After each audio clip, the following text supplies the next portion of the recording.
Okay, so getting at this idea again from my last screencast about why there's no force felt by a moving charge or current moving when it's parallel to the magnetic field. So I guess for number 3, for example,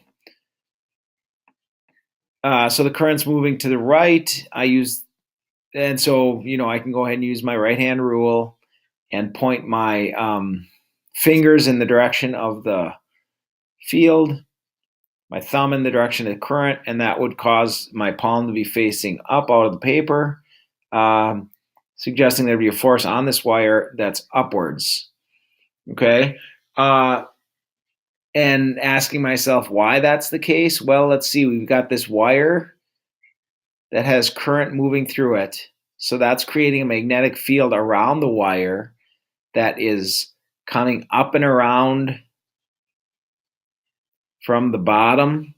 And so if I look at it from the right side, it seems like it would produce this counterclockwise magnetic field. And so why does that necessarily cause the wire to be pushed upwards? I can't explain that. I guess it's an interaction of two magnetic fields. And I guess I haven't really wrapped my head around that to explain why that wire gets pushed up, other than it's what the right hand rule suggests. That's not very satisfying.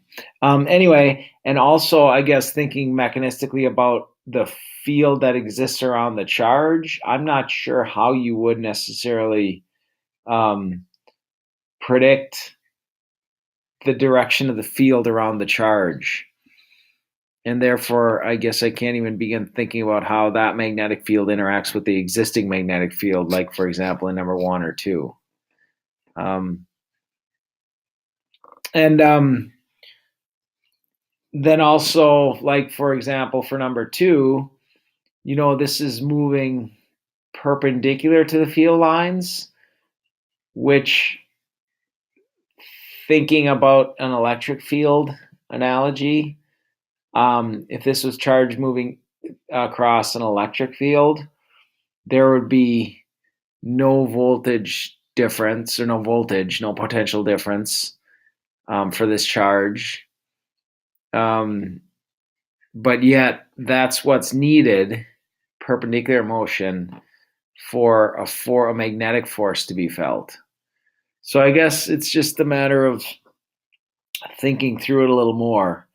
But if there's any way to elucidate that thinking, and I'll look for understanding at the upcoming weekly class regarding this worksheet.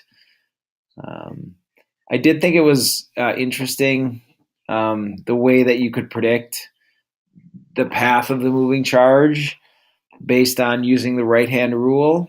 And I guess I'm thinking about, well, where is the application for this? Like, big deal. So a wire gets pushed upwards. I guess this is kind of the basis for, a motor,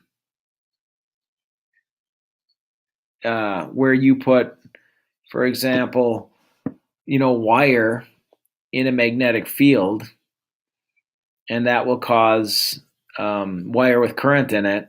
That will cause a conversion to mechanical energy. So it's a way to convert electrical to mechanical energy, and maybe that's the key here. But I guess in thinking about applications and how we can sort of show students applications of this, I'm looking for it, I guess, in the latter materials for this unit. And this is starting to get at it because it is showing wire being moved when current flows through it in an existing magnetic field. So that'll be interesting, to see if that is going to be applied to motors and generators and such things like that. Okay.